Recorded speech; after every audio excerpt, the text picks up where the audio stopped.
without doing this work and continuing to do this work and helping others through supervision and discussion and talks like this and all the rest of it, I just think I wouldn't be a whole person. I wouldn't be able to, that's it. I wouldn't be a whole person. So I kind of feel a responsibility to do it, to keep telling the stories of other people. But for me, it is challenging but energizing at the same time, and kind of like it can be emotionally distressing, but at the same time it helps me to heal.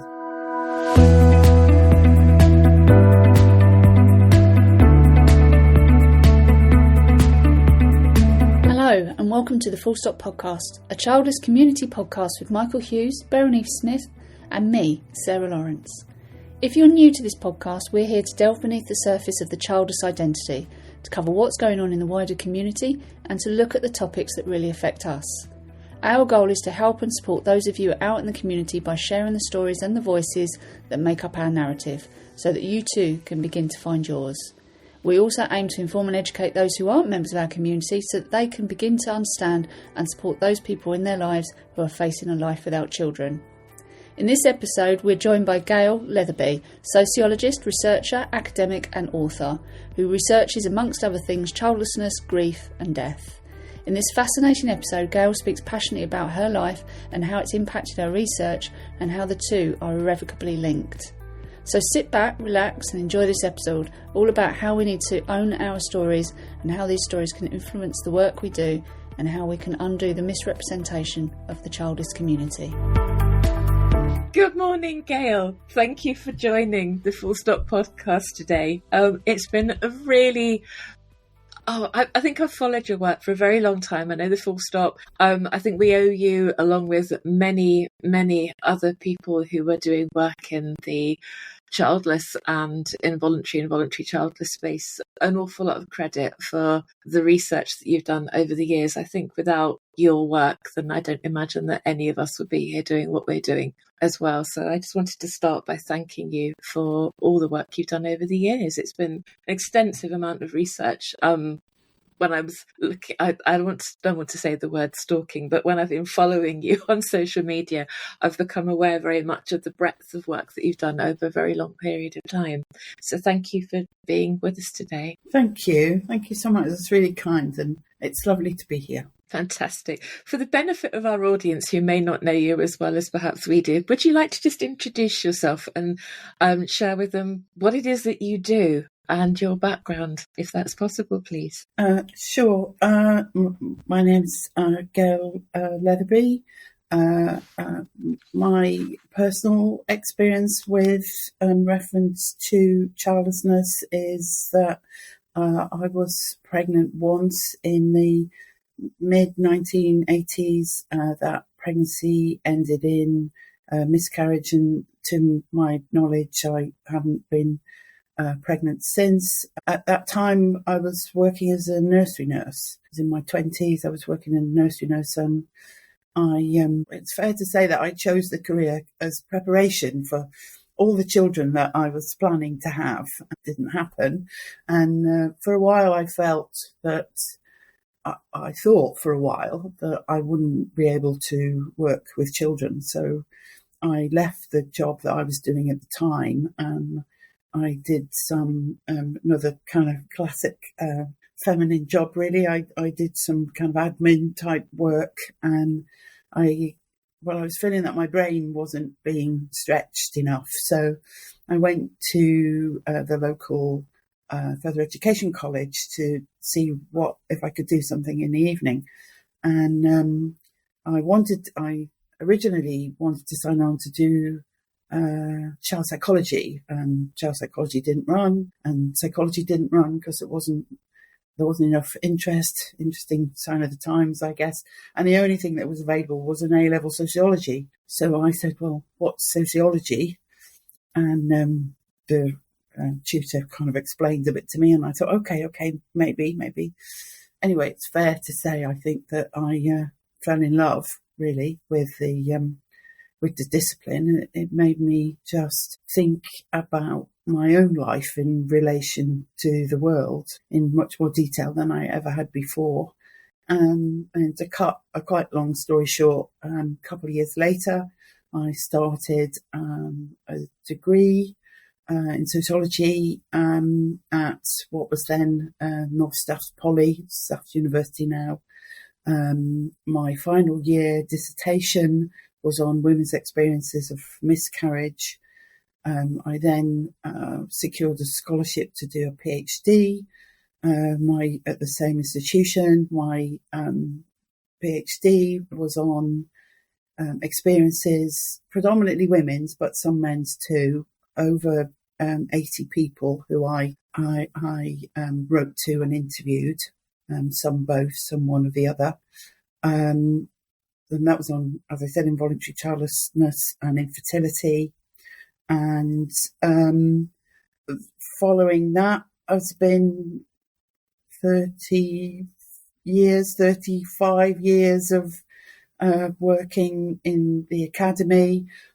Since that first project, I've done other research specifically about people who don't have children, but I've also done quite a lot of research with people who do have children. So I've been really interested in the status of parenthood and childlessness and the impact on people's status and identity. So, for example, I spent 10 years while I worked at Coventry University researching the experience of teenage pregnancy and young parenthood. So I quite often say to people that I began my career researching people who felt stigmatised because they didn't have children, and then I went on to research people who felt stigmatised because they did have children. So I'm really interested in that kind of juxtaposition.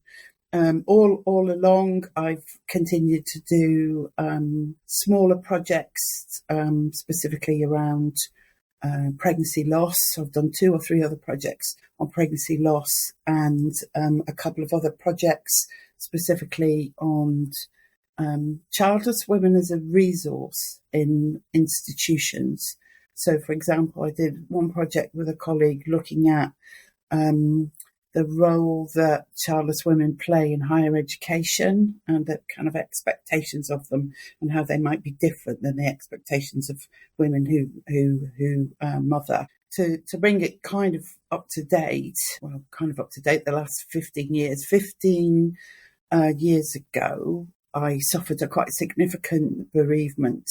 My husband died in 2010. And then in 2012, my mum, who had supported me, I'm an only child, she supported me through it all. The early death of my father, my childlessness and subsequent infertility, my breakup from the relationship with my first husband, my positive relationship with my second husband, who was quite poorly for a lot of the time we were together. So my mum died. So that was kind of the 2 huge losses, really. And I think really specifically my mum in terms of the support that she'd given me all along. And so since then, my work I've done quite a lot of academic and non-academic writing around the experience of loss. And that made me revisit in lots of ways my own miscarriage, my own loss of the children that I didn't have. I write quite a lot now that is, in inverted commas, non-academic. So I write quite a lot of fiction and quite a lot of memoir, not necessarily about these issues, but a lot of them are connected to these issues. And then I've also been fortunate enough that people within academia have become interested in that. So I quite often now embed some of that work back into my academic work. So there's a kind of interplay between the academic and the non-academic. And I probably should have said this at the beginning, and it's probably not a surprise to anyone that my work has always been autobiographical. So I've always included myself in some way in the academic work that I do, because I think that even when we're researching others and writing about others, our own life experience and values and views and opinions has an impact on what it is that we're doing.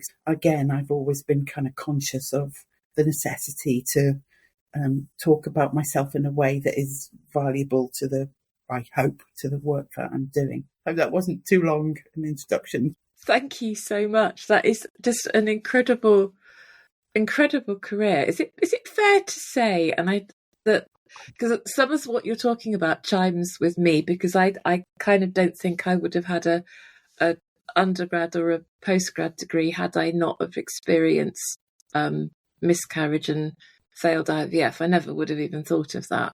Is it fair to say that your academic career would not have happened had you not have experienced miscarriage? I'm sure it wouldn't. My mum was a very wise person, I think, and she didn't appreciate it, but she was, and I trusted her completely. She was, as I said, my main support through it all, and one of the things she said to me after my miscarriage was, "Someday, Gayle, you'll look back and you'll be grateful to this baby." And I didn't understand it at the time, but because it was my mum, I completely trusted her. And I completely get that now. I completely understand that, and talk a lot about how it's possible to hold the sadness within you forever, and I know that that sadness will be with me until the end, until I die. Whereas at the same time, feeling that you've had a privileged, joyful life, really. That, again, much of my work has been about challenging the taken for granted and challenging the stereotypes. And I just think one of the things that the childless are not expected to be is ambivalent. We're expected to, just really want it and therefore work for it in every way, or to have a definite opinion that we don't want it. And I think acknowledging that ambivalence is part of being kind of human, really. But yeah, absolutely. I'm absolutely sure that I wouldn't have gone on to do what I've done. I wouldn't have had the opportunity to talk to so many people about an experience that we all think is often, misunderstood and misrepresented, and to get so many different people's opinions. And also, there are so many interesting people who I never would have met, and so many interesting relationships I've made that have extended beyond work, if you see what I mean, started within work. A lot of whom have been with much younger people that has enriched my life, really. So yeah, it's all very complex and interesting, I think. Yeah, I find it fascinating because I haven't yet kind of dismissed the idea of doing a doctorate. It's still there in my head, and maybe that might happen. And I just love that kind of reflection about that's another way to bring in different people into your life and younger people into your life as well.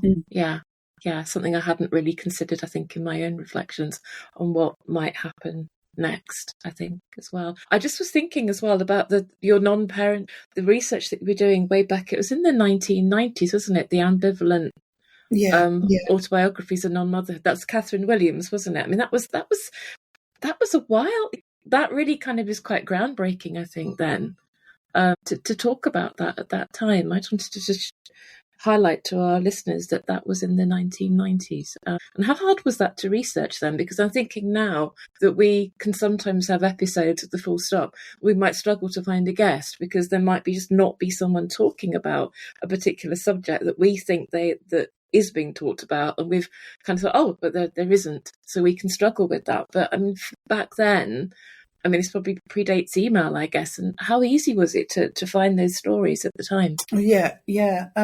Well, it was very different, I think, in lots of ways than it is now. So, as I said, even the working autobiographically was kind of unusual, and it's not so unusual now. But I was very lucky. I'm a sociologist. I'm a member of the British Sociological Association, and one of the study groups within the association is the auto /biography study group, the representing what I said earlier about the recognition between, when we research others, ourselves are in there somewhere, and when we talk about ourselves, other people are in there somewhere.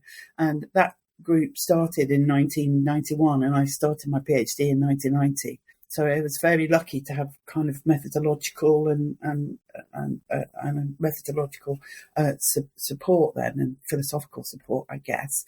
And in terms of, and the other thing, just before I talk about respondents, is the other thing was there was no such thing as university ethics committees then. So, I didn't have to go to a university ethics committee, even though I was researching this issue that was highly sensitive.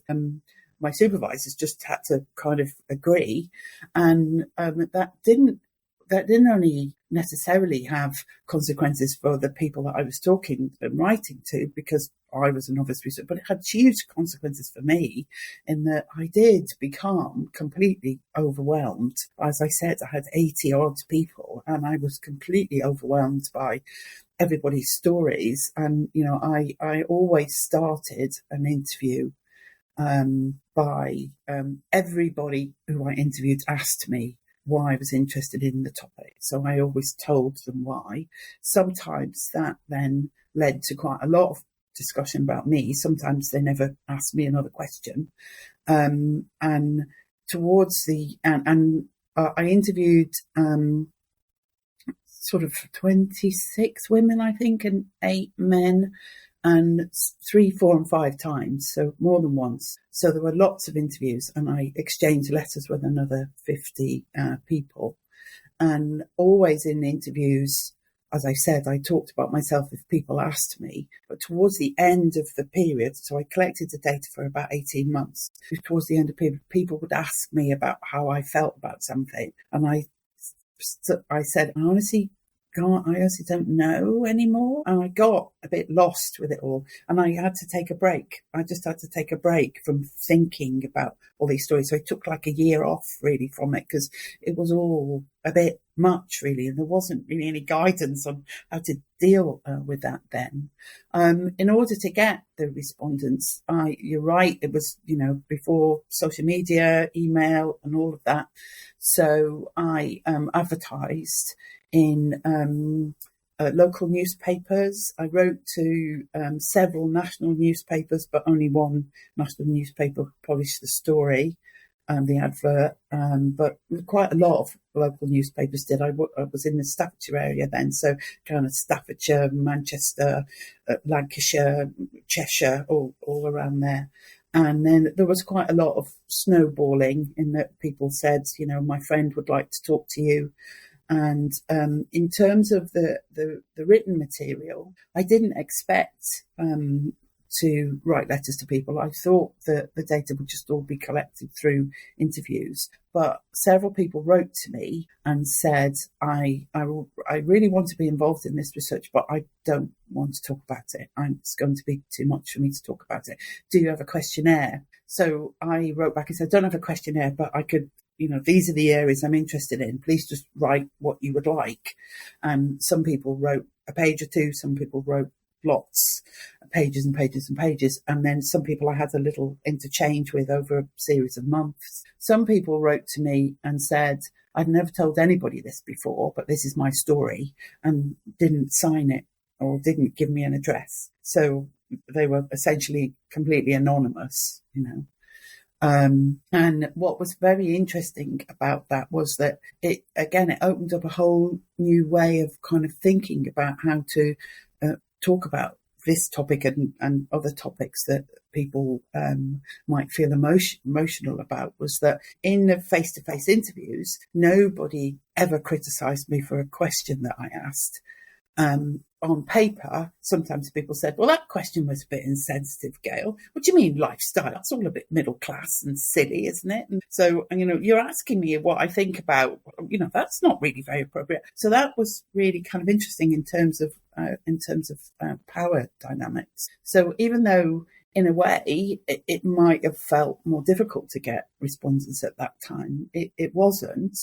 I think that was because there were less people, so there were less opportunities, there were less people talking about it. I was a bit worried on occasion by the ways in which the local newspapers sort of framed what I was doing. So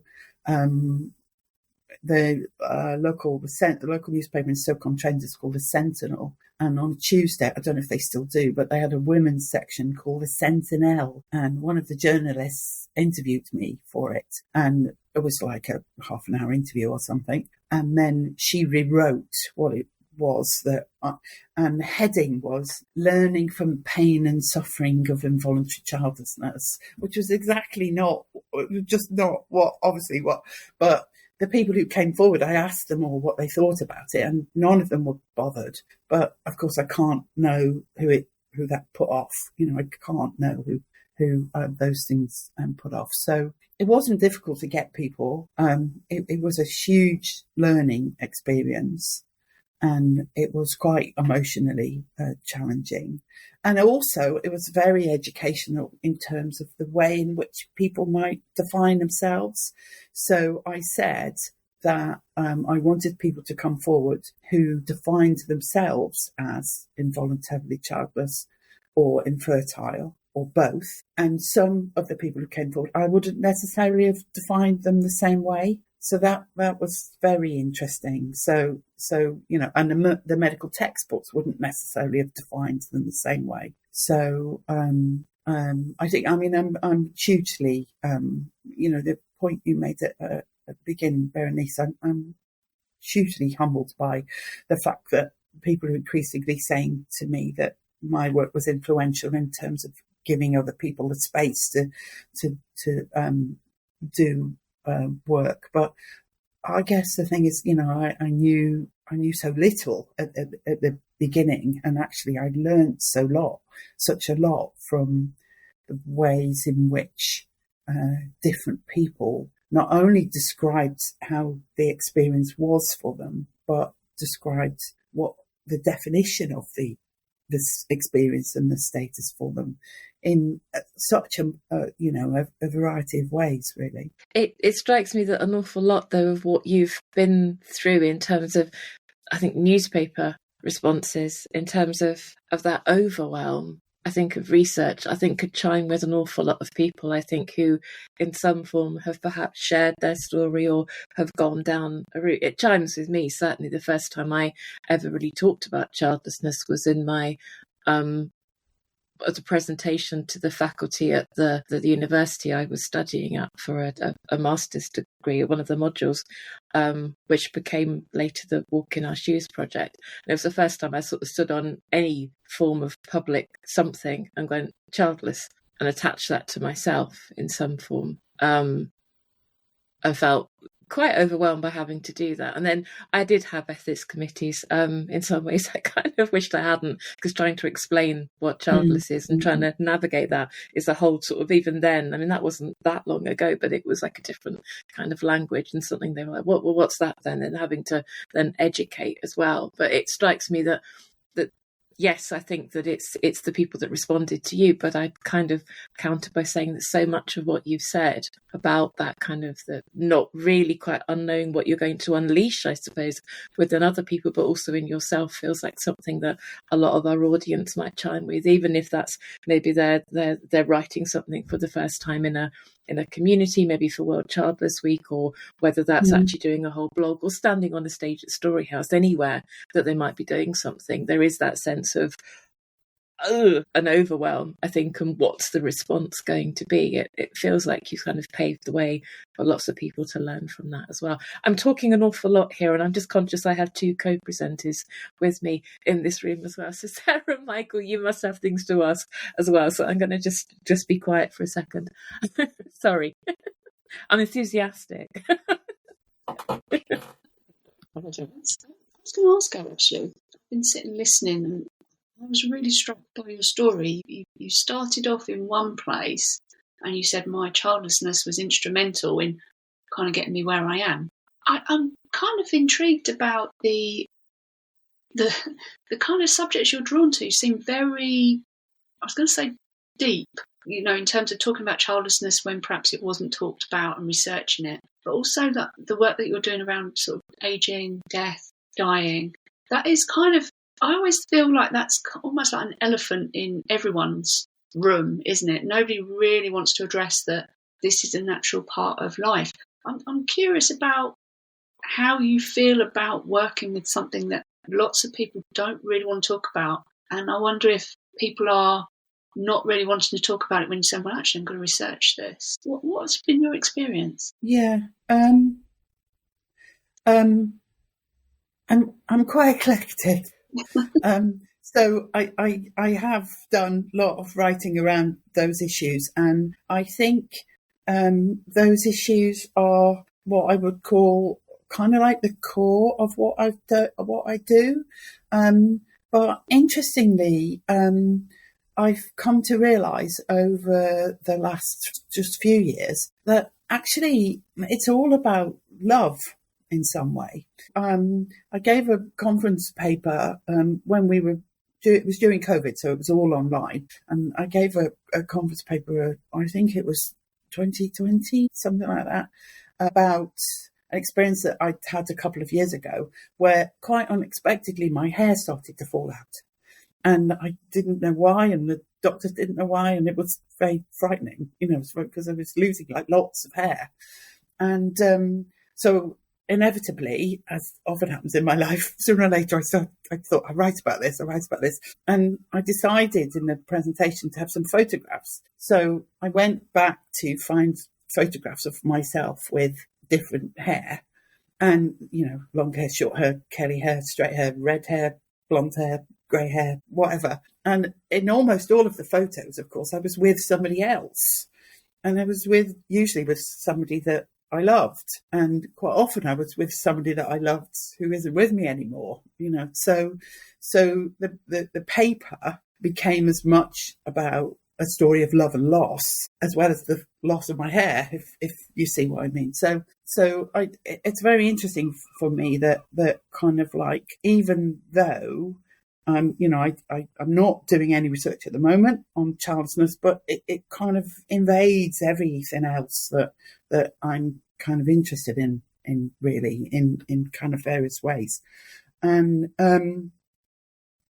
I suppose, as I said earlier, I was kind of driven to do this because I felt that it was something that people weren't talking about enough. So when I started my undergraduate project on miscarriage, that was then sort of 4 or 5 years after my miscarriage.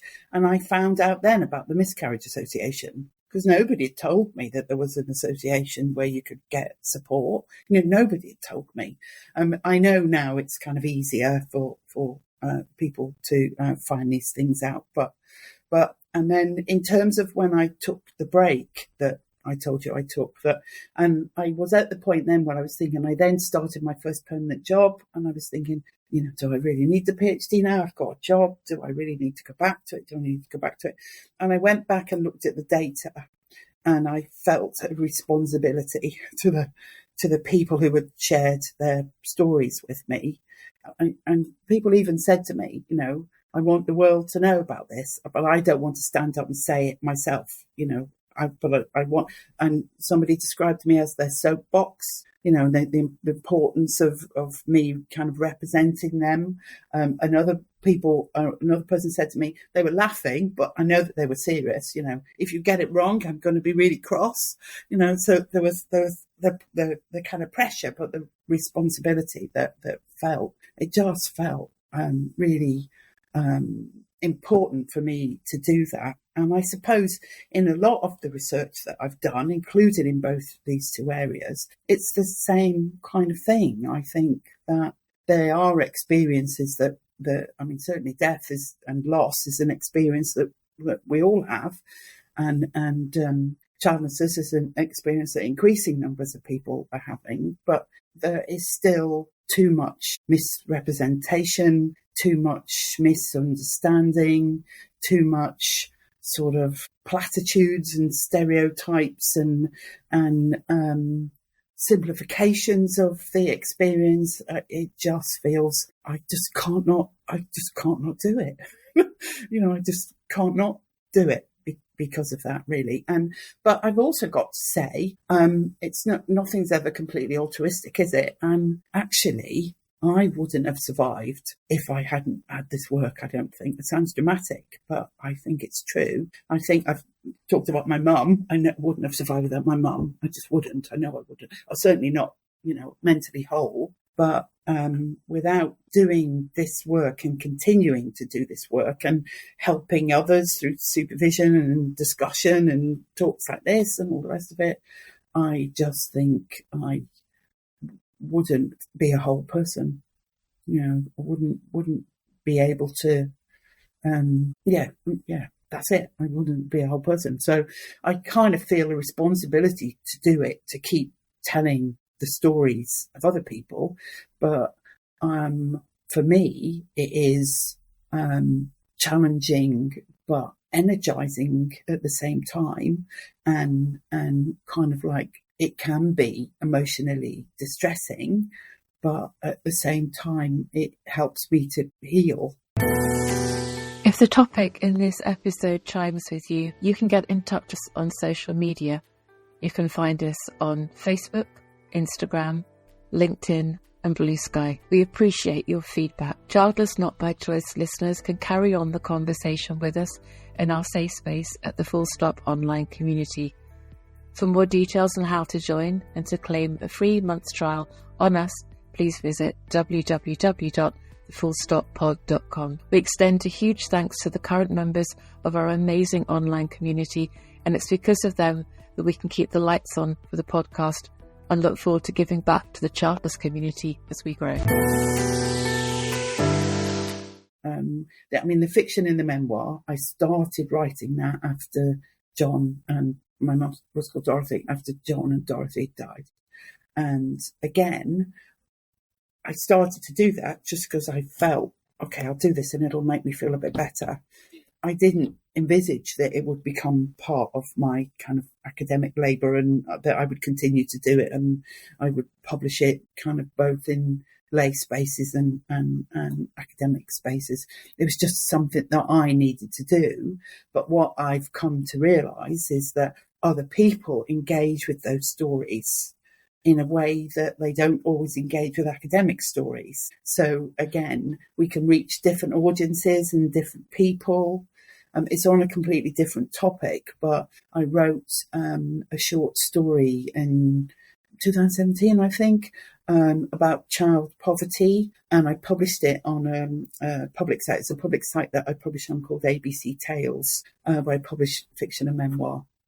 And people publish all sorts of things. And I published it on the 11th of the 11th. So a story was called Poppy, and it was written from the perspective of a little girl whose name was Poppy. And it was about child poverty, but her not really understanding it, but the consequences of it for her and her mother.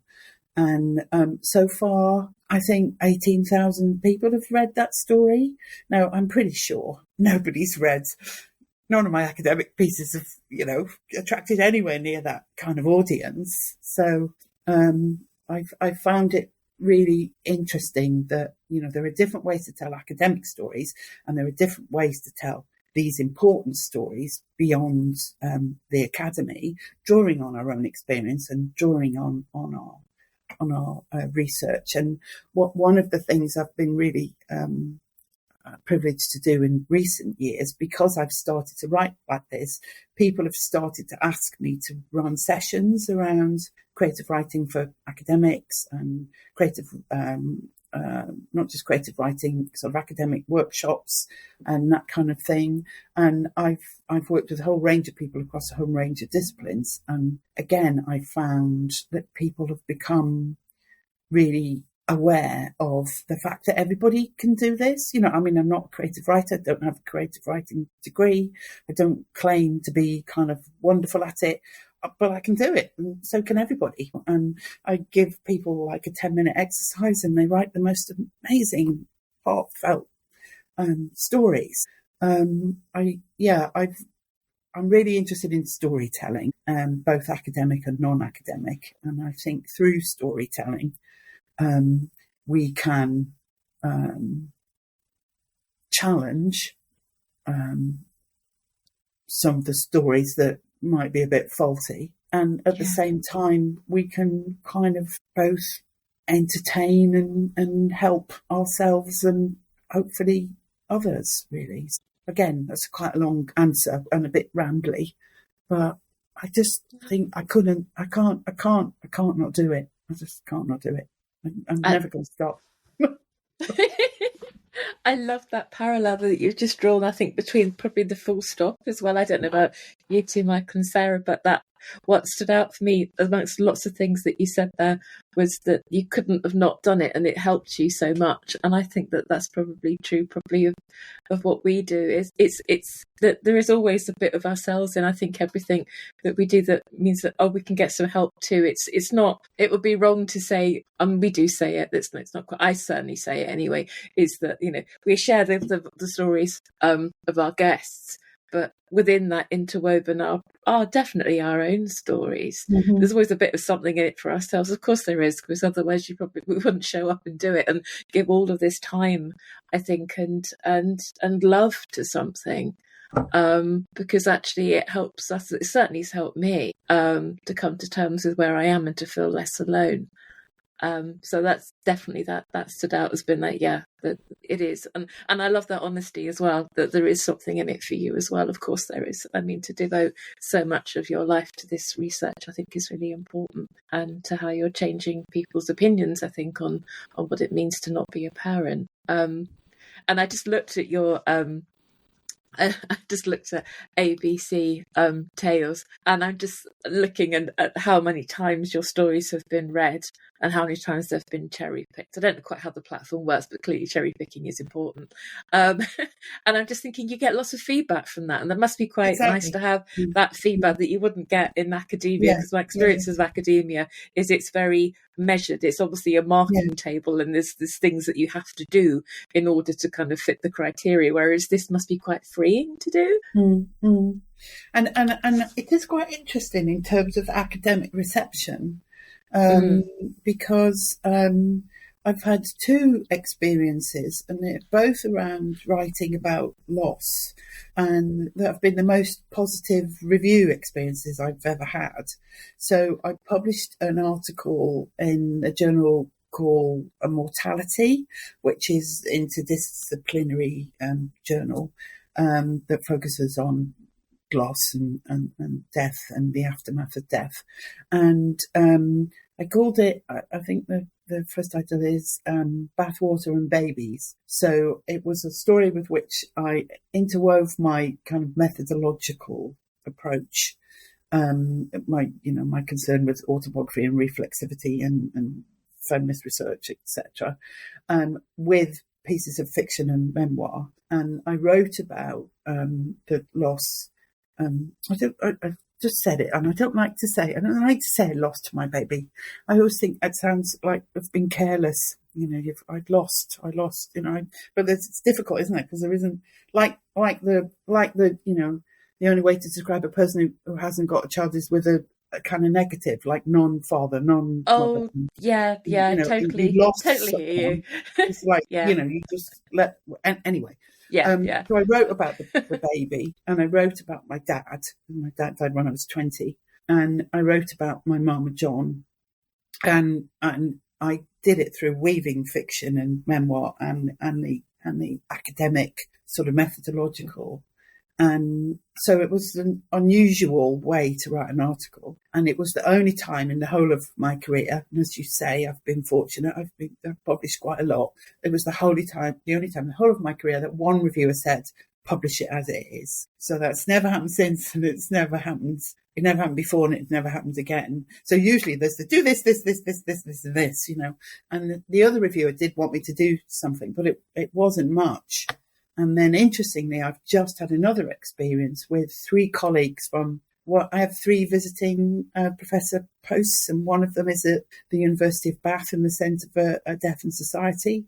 And with three other colleagues from there, I've just published a piece an article in a special edition of Illness, Crisis and Loss about writing through grief. And within that, we wrote about experiences of loss and how we'd written creatively in relation to that, as well as academically. And again, the reviewers wanted to do something, but there were lots of comments about it being refreshing and engaging and it's a different way of, it's like, I'm not sure who it was. I know lots of people have said it, but I think it was Michael Rosen wrote something about how emotionally engaged we are when we read or other people's work, or we listen to music, or when we engage with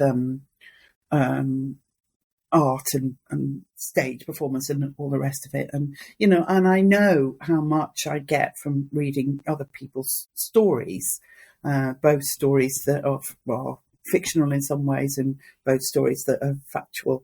And of course, we need to acknowledge that all fact has some kind of fiction in it, and all fiction has some kind of connection to facts. So again, although it was kind of an accident, I'm so grateful that actually, this part of this way of writing has become part of what I do too. So it's not something that I ever expected to happen, but it's fulfilling and engaging in a different kind of way, I think.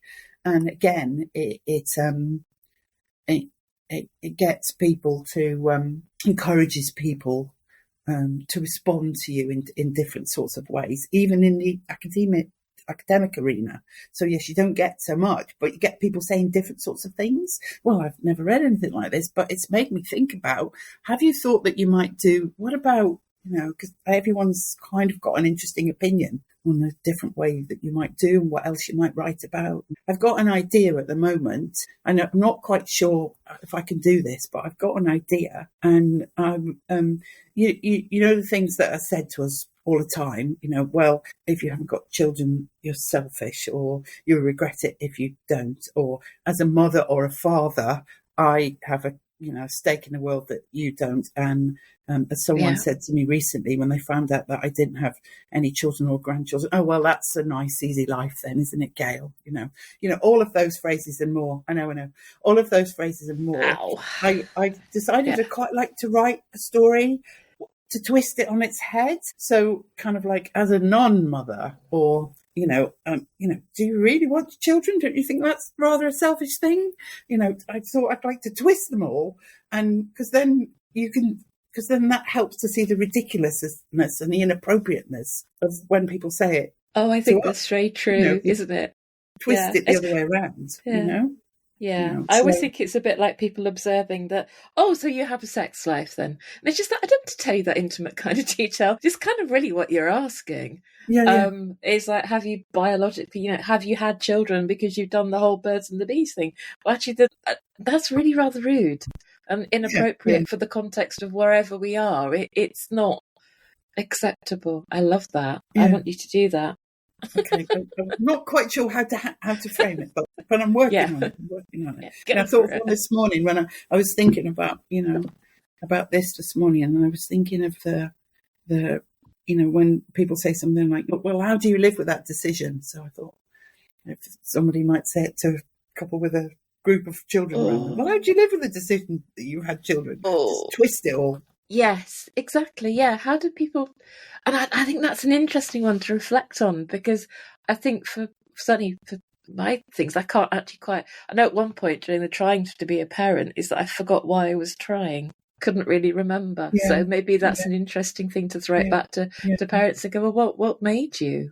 Why? What was and that? Isn't it interesting? I mean, I found, I'm not saying that people with children aren't thoughtful, because of course they are, but around this particular issue, people who haven't got children have spent so much time thinking about it and having to justify or explain that we have this kind of richest history of thought and reflection around our status and our experience that some people who have thought, oh, I'll have a baby, and then they have a baby, essentially haven't had to engage with. So, the thought that goes into the kind of living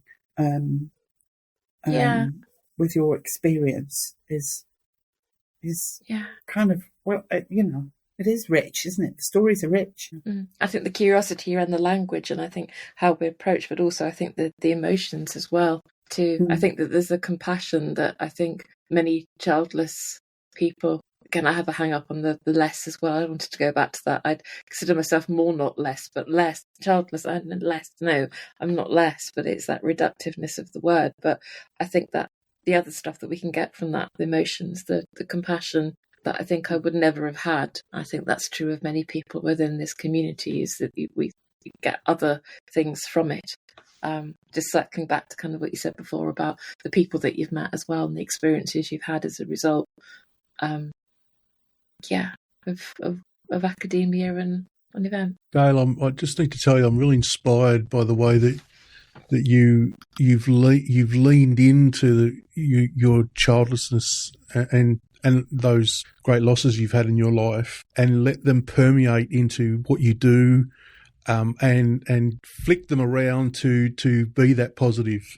I'm just sitting here in awe of listening to you about that, because obviously you have to make yourself quite vulnerable to do by doing that. And so I'm really interested to know, is there like a toolbox of things that you do to help you navigate that vulnerability? I know you've talked about your writing, but are there other things that help you, I guess, navigate that? Does that make sense? Yeah, it does. I'm not sure. I think maybe it's about resources, and I'm kind of back to love again. So, a friend was with me yesterday. I was working with a friend yesterday, and I was telling her about this today, and we were talking. I was talking about the thing I said earlier about feeling a sadness, but at the same time feeling that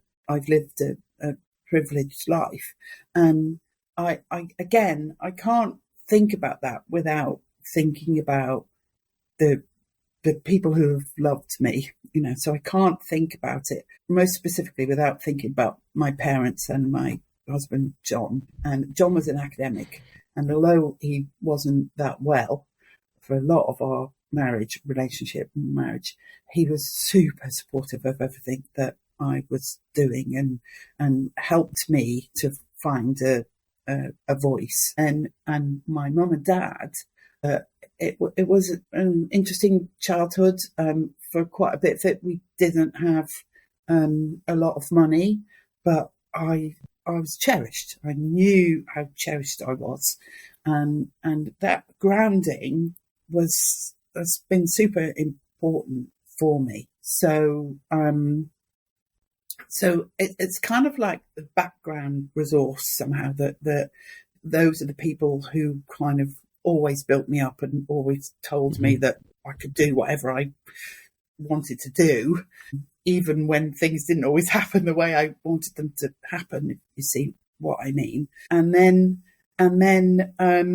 I've always found that work has, in some way, certainly since I found sociology and found this way of working, has got me through. So my first marriage ended in the February, of which I was taking the finals of my undergraduate degree in the June. And I remember, and although it ended in the February, it didn't really end in the February, it really ended in the August. So it was kind of a bit, will we, won't we, for a few months. And what got me through, sounds dreadful, but what got me through that period was revision. The revision got me through. I did even more than I would have done. And, and I was thinking, this is a positive. I've got to engage with this kind of positive things. I've always found that work has helped me. And that, as I've said, I've been so lucky to find these different ways of working. I mentioned earlier how eclecticism, and as well as the areas we're talking about today, I've done some work with another colleague, including 2 books on the sociology of transport. So we wrote a book on what people do on trains, essentially. I'm writing a book at the moment with a colleague on the sociology of insults. I'm working with another friend on the personal politics of personal training. I've done quite a lot of work around higher education. I've done other work specifically around community engagement. So there's lots of stuff that I've done and I'm doing. And some of that is a bit lighter, but kind of a bit. I've done some work in criminology as well.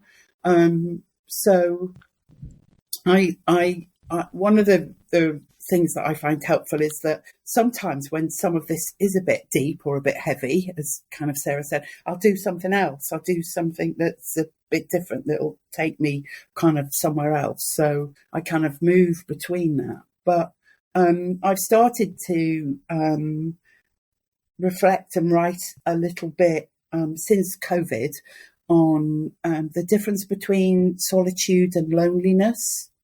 So I live on my own now, and I was on my own mostly, of course, during COVID, except for on the screens with people, and then when we went walking, kind of meeting people on the outside.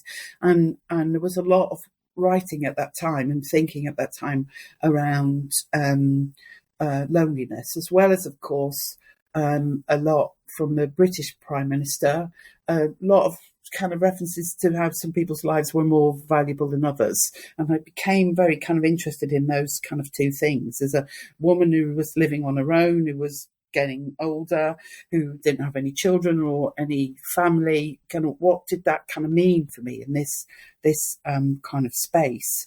And I became aware too, from thinking about that it's actually very possible to be lonely when you're with other people. And that can be the worst kind of loneliness, really. And that solitude can lead to great creativity and thoughtfulness and spirituality and all sorts of kind of interesting things. So and this is relevant, I think, to your question, in that what I've begun to realise is that although I really value the solitude I have, I like living on my own. I've decided I don't think I could ever not live on my own now. I like my own space a lot. I like the work that I'm doing on my own, but I wouldn't enjoy that. I in any way without all of the wonderful people and connections that I've got in my life. So a lot of the work that I'm doing is collaborative. I'm doing a lot of work with other people. So the friends I was with yesterday were working together on things, but also she's working on some things, I'm working on some things that are kind of tangential. So we talk to each other about it. So even when we're not collaborating, actually we're collaborating. I have, as I said, I think at the beginning, I have quite a lot of people in my life who are dear friends who started off as colleagues, a lot of whom are quite a bit younger than me. So the relationship is kind of interesting in terms of the kind of the balance there. And then I have a couple of friends, and one in particular, and this friend is my oldest friend. So I met her when I was 11, who I'm part of their family life, essentially. So she has children and grandchildren who are significant in my life. So I know loads of people have said this, childlessness is an odd word too, in that most people aren't childless, because there are children in our lives in different sorts of ways. You don't have to be a parent to have children in your life, as it were. So I think the tools, I think, as you've said, are the kind of my socialization and the care that I received, kind of as a child and an adult, the work that I've been able to do, and by work I include unpaid as well as paid work. I do some voluntary work as well now, and so all of those, and I consider that work. I consider the creative writing I'm doing work, so the work that I'm able to do. But I think most importantly is the connections of people that I know that there are people who love me. We're back to love again, and who support me and encourage me and might challenge me sometimes, but treat me as a complex, varied person that I am, like we all are. So, you've inspired me. things. You've inspired me again, because now we're very aware that people in our community tend to close themselves off. But again, you've let this permeate into your life, take it as a positive, and blown away. Completely the same as well. I think it's just so interesting that I think a lot of events that and talks we've been to have been incredibly valuable around the idea of how childlessness can change us. But sometimes it can be seen quite negatively. And you're right. I want to just go back and just bring up again that you've talked about the grief, and that you've said that you will carry that sadness with you. And that's absolutely true. But it doesn't mean that we can't then go off and do something else that fulfills us in a different way. That we don't have to kind of let it define us so much. It feels like, and inspiring us as you are, that this is what happened to you, the death of John and of your parents, who sound incredibly influential in your life, are parts of what's happened to you, but it's not defining you so much as it's creating different pathways. Can I also just quickly say, whilst it's on my mind, is that insults, books on a study on insults, just Sarah and I both went, oh, that sounds interesting, because I saw Sarah just go, oh, and I've got to go and get the thing about the book about your study on people on trains, because I grew up on railways. My father worked for British Rail. Okay. I spent my childhood on trains, and still automatically consider it to be like my form of transport for anything further than probably the outer rooms of Cambridge. It's trains. So the study of people on trains just sounds like so cool. I just need to go and find out about that, because I knew that you'd written it, but I haven't read it, and I need to go and read it because I just like the idea of it. But yeah, that eclecticness of you, I think is so inspiring. I just, how do you keep all these ideas? How do you record the ideas, Gayle? Because I think I'd get lost. We get lost, the three of us, with all the things we want to do. I think it's incredible that you remember them all. I don't know. It's just something. I remember when I worked at Coventry, I started Coventry as a lecturer. And then I gave it, the titles changed, don't they? But it was like lecturer, senior lecturer. And then if you wanted to stay in research, the next stage was reader then. It's now associate professor, but it was reader. So I applied for readership. And I suppose this was early in this century, kind of just 2000, 2001.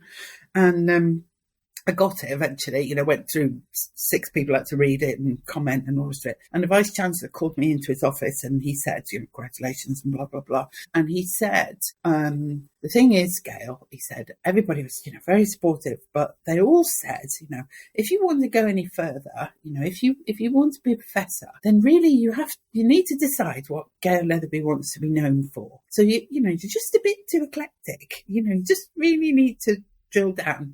So anyway, I went away and I went home and I talked about it with John for a bit, and I thought about it and I thought, actually, I don't want to do that. It sounds very boring. So and I didn't. And then interestingly, when I was offered the professorship at Plymouth, when I was appointed, the head of department said, we've appointed you because you're so eclectic and we think you can speak across the department. So, you just have to do what you want to do, I've decided. But I just find so many things interesting that I think, oh God, this is good, this is interesting, and you some things just last a while, and then other things just become a kind of permanent kind of part of what it is that you're doing, I guess. And I guess what's kind of throughout it all, I've just been, I'm so interested in the sort of methodology and philosophy of it all, how what we do affects what we get, how the process of what we do affects the product, and how the process is as important as the product. So, it's all that's always been kind of the thing that's woven through. But I think where I started, and that I, like you, I came to this because something else didn't work out. I always go back to that in some kind of way, and the various losses have been influential in ways that I'm still only just kind of discovering, really. And it's not that I don't get angry and upset, and it's not that I don't feel excluded, and it's not that the things some people say don't upset and annoy me, or something I watch on the television that I think is simplistic and offensive. It does, and I do, but yes, I think I'm not sure which one of you said it, but yeah, it's part of me, but it doesn't completely define me. Yeah, I guess that's it, really. It's part of me, and I actually want people to know and respect that, but I want them to know what else I am too, because we're all more than one thing, aren't we? Absolutely. I think we are. Thank you so much, Gayle, for joining us this morning. I think we could spend so long talking to you. It's truly fascinating. I know we wanted to cover more about your work with the Centre of Death Studies, but I think maybe that's something we might come back to you about at another point, because I know that certainly with Sarah, with your work as well in looking at death doulas, I think there's another conversation there that we probably need to unravel and to spend another hour with you if we can at another point, because I think I'd be happy to. Yeah, because it's a topic that we just haven't even begun to uncover with you, because actually what you do is so inspirational, and so I think this is going to help so many people in our audience. Well, I know that in our community, but also, full stop community days, but also further out from that as well. I think in terms of kind of looking at how childlessness, as you say, doesn't necessarily define us, it's part of what we do. Thank you so much. Thank you. It's been sorry, Sarah. It's great to spend time with you. Yeah, it's been great. I said I just sat back and listened. I think your storytelling is just I think you just capture everyone. Everyone just sort of intently listens. It's amazing. Yeah, I think that's it. Yeah, we've had a lovely comment in the chat just to say that from one of our full stop community members, to say that she's been looking at the Centre for Death Studies website and cover some fascinating topics, and she's going to go off and look at them. But as also, there's a request as well to carry on this conversation with you. So I'm quite sure that we'll be back in touch with you to talk about that as well. It's incredibly important. Thank you. Yeah, thank you, Gayle. Lovely. Thank you so much for having me. Thanks for listening. We hope you found our conversation with Gayle as powerful and impactful as we did. We'd love to hear from you if you found this topic interesting or want to know more about Gayle's work. If you'd like to find out more about our podcast, or you have a great idea for a topic we've not covered, or you just want to know a bit more about, we'd love to hear from you. We want this podcast to have as many voices from across our community as possible, so if something's missing or you just want a deeper dive on it, just let us know. You can find us on Facebook, Insta, Twitter and LinkedIn. You can also become a member of our online community, which is a safe and inclusive space for anyone that's a member of the childless community. More details are available on our website at www.thefullstoppod.com. You can also sign up to our listeners list at the website, which keeps you up to date on what we're up to, and if you'd like to, you can also donate to our work too. As always, it's important for us to remind you, you're not alone.